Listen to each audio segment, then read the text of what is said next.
Bonjour à tous. Nous sommes heureux de nous retrouver si nombreux pour cette autre journée de l'Ascension à Pont-de-Beauvoisin. Merci pour l'accueil, merci pour les amis, ce groupe vocal qui nous a interprété quelques beaux chants de jeunes en particulier, merci de tout cœur. Et pour ne pas allonger, nous entrons tout de suite dans le vif du sujet, dans la lecture de la parole de Dieu. Le thème choisi pour aujourd'hui, c'est Élisée, le verseur d'eau. Et je vais vous lire les textes qui s'y rapportent. Ce matin, nous aurons une réunion d'appel à la consécration et au service. Et cet appel s'adressera plus particulièrement aux jeunes. Dans le premier livre des Rois, au chapitre 19, je vous lis un épisode de la vie du prophète Élie, à partir du verset 14. Une voix lui fit entendre ces paroles. « Que fais-tu ici, Élie » Il répondit, « J'ai déployé mon zèle pour l'Éternel, le Dieu des armées, car les enfants d'Israël ont abandonné ton alliance, ils ont renversé tes autels, et ils ont tué par l'épée tes prophètes. Je suis resté, moi seul, et ils cherchent à m'ôter la vie. » L'Éternel lui dit, « Va, reprends ton chemin par le désert jusqu'à Damas, et quand tu seras arrivé, tu oindras Hazaël pour roi de Syrie. Tu oindras aussi Jéhu, fils de Nimshi, pour roi d'Israël, et tu oindras Élisée, fils de Shaphat, pour prophète à ta place. Et il arrivera que celui qui échappera à l'épée de Hazaël, Jéhu le fera mourir. Et celui qui échappera à l'épée de Jéhu, Élisée le fera mourir. Mais je laisserai en Israël 7000 hommes, tous ceux qui n'ont point fléchi les genoux devant Baal et dont la bouche ne l'a point baisé. » Élie partit de là, et il trouva Élisée, fils de Shaphat, qui labourait. Il avait devant lui 12 paires de bœufs, et il était avec la 12e. Élie s'approcha de lui, et il jeta sur lui son manteau. Élisée quitta ses bœufs, courut après Élie, et dit, « Laisse-moi embrasser mon père et ma mère, et je te suivrai. » Élie lui répondit, « Va et reviens, car pense à ce que je t'ai fait. » Après s'être éloigné d'Élie, il revint prendre une paire de bœufs qu'il offrit en sacrifice. Avec l'attelage des bœufs, il fit cuire leur chair, et la donna à manger au peuple. Puis il se leva, suivit Élie, et fut à son service.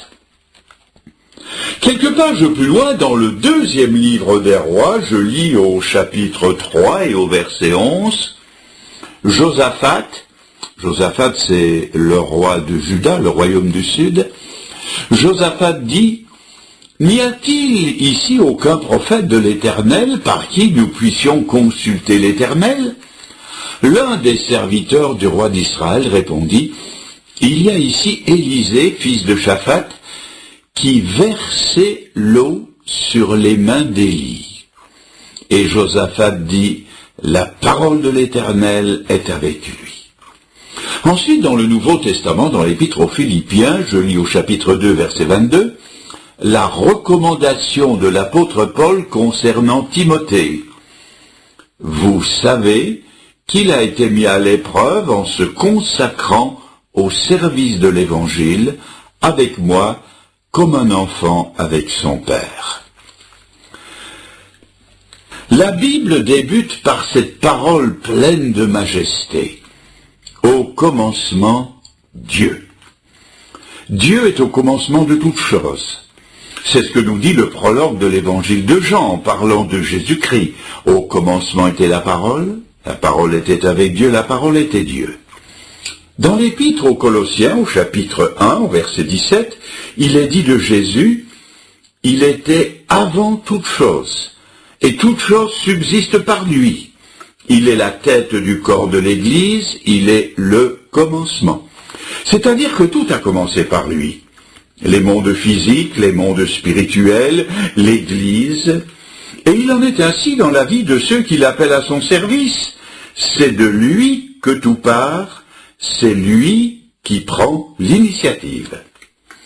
Le prophète Jérémie, au début de son ministère, est appelé par Dieu, et il dit au chapitre 1, verset 4, « La parole de l'Éternel me fut adressée en ces mots, « Avant que je t'eusse formé dans le sein de ta mère, je te connaissais, et avant que tu fusses sorti de son sein, je t'avais consacré et je t'avais établi prophète des nations. » Israël, le peuple de Dieu, pourra dire « L'Éternel m'a appelé dès ma naissance, il m'a nommé dès ma sortie des entrailles maternelles. » L'apôtre Paul dira de son ministère dans l'Épître aux Galates au chapitre 1er verset 15 « Il a plu à celui qui m'avait mis à part dès le sein de ma mère, de m'appeler par sa grâce et de révéler en moi son Fils. » Dans l'Évangile, lorsque Nathanaël, étonné, a posé au Seigneur Jésus la question lui demandant d'où il le connaissait,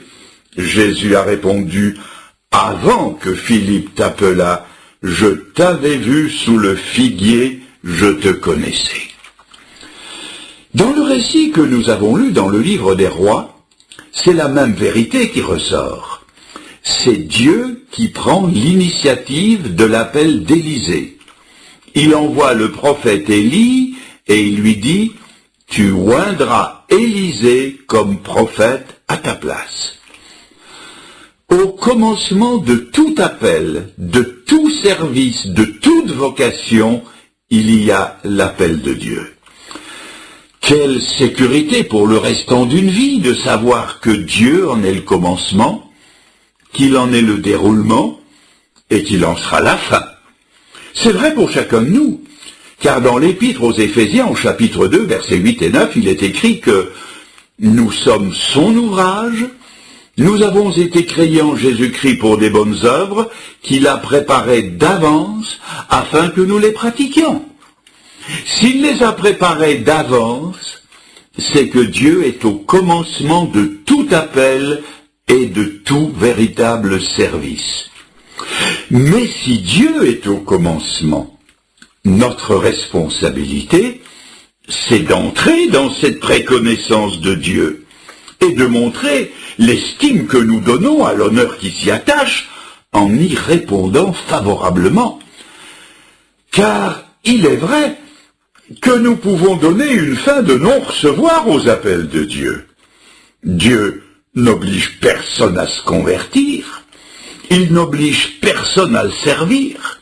Dieu peut nous convaincre, il peut nous presser, il peut nous obliger à entendre sa parole, mais il nous appartiendra toujours de répondre à son appel. Dieu ne bousculera jamais personne dans son ciel. Personne ne sera sauvé contre son gré, et personne ne servira le Seigneur de force, et cela est ici illustré dans la biographie du prophète Élisée. Alors, voyons ensemble comment les choses se sont passées. Je vais me permettre de faire une assez longue introduction sur le prophète lui-même. Nous connaissons très peu de choses sur la première partie de la vie d'Élisée. Il avait eu certainement des parents pieux qui lui ont donné un nom avec une signification spirituelle, car Élisée veut dire « Dieu est salut ».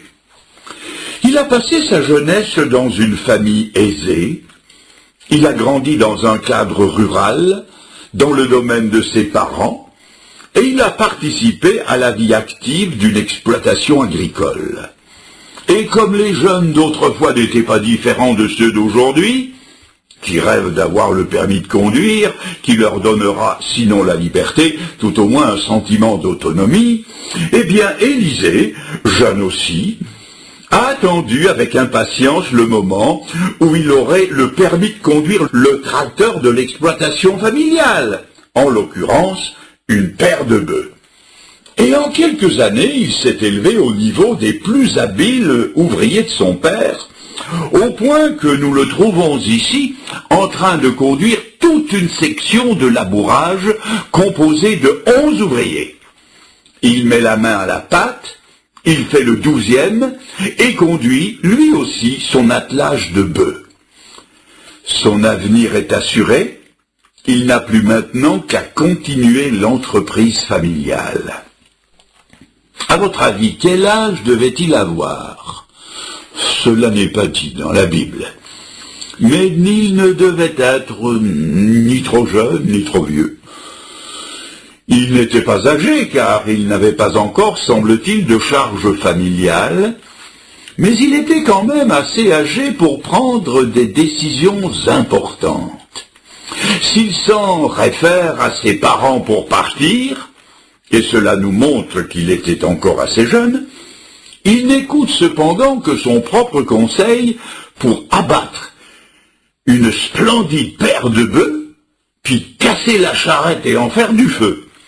Cette initiative nous montre qu'il avait atteint une certaine maturité et une indépendance qui n'est pas celle de la prime jeunesse. Voilà donc campé notre personnage. Ni trop jeune, ni trop vieux. C'est, je le sais, une réponse de Normand, mais je n'en ai pas d'autre. Voyons maintenant quand et où l'appel de Dieu lui a été adressé. Je remarque que ce n'était pas un jour de sabbat. Ça aurait pu l'être. Ce n'était pas dans une assemblée extraordinaire. Ça aurait pu l'être. Ce n'était pas un jeudi de l'Ascension, comme aujourd'hui à Pont-de-Beauvoisin en Isère. Ça aurait pu l'être.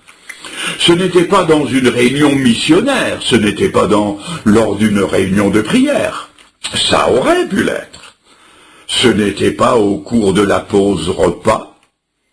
Il ne rêvassait pas à des choses supranaturelles. Il n'a pas eu une extase. Il n'a pas entendu des voix. Et il n'a pas reçu une vision particulière. Remarquez que ça aurait pu l'être. Ce n'était pas dans aucune de ces occasions-là. Non, il travaillait au labour des champs. Il a reçu son appel pendant la tâche quotidienne. Et c'est très important, parce que cela veut dire que pour Élisée, Dieu n'avait pas à arranger des situations spéciales, ni à lui préparer des décors extérieurs particuliers. Dieu connaissait ses dispositions intérieures, il était disponible depuis longtemps, Dieu pouvait venir le chercher n'importe quand et n'importe où. Il était prêt. Est-ce que nous sommes prêts à la visite inopinée de Dieu? Le Seigneur est venu le prendre derrière la charrue, comme il a pris David derrière le troupeau, comme il a pris Pierre et Jean à leur filet de pêche, comme il a pris l'évangéliste Moody dans son magasin de chaussures, comme il a pris Charles Studd à son université. Dieu est venu sans crier gare, comme dans le cas de Lévi qui était au bureau des recettes, la plume à la main. Le Seigneur est venu et lui a dit « Suis-moi ». Et avant qu'Élisée ait eu le temps de se rendre compte de quoi que ce soit, un homme qu'il savait être le prophète Élie est venu vers lui et d'un geste ample, sans s'y reprendre à deux fois, il a jeté son grand manteau sur ses épaules. Il ne lui a fallu qu'une seconde pour comprendre l'immense portée de ce geste. Dieu le choisissait pour être le successeur du plus grand prophète d'Israël. Je fais maintenant une parenthèse d'application pratique pour notre temps. Mes amis, aujourd'hui, il y a aussi des successions à prendre. Des missionnaires ont atteint et dépassé l'âge de la retraite, et ils continuent, vaille que vaille, sur le champ de mission, attendant quelqu'un qui va reprendre des postes devenus vacants ou en train de l'être. Qui va les reprendre? Quand je pense aux évangélistes itinérants qui parcourent nos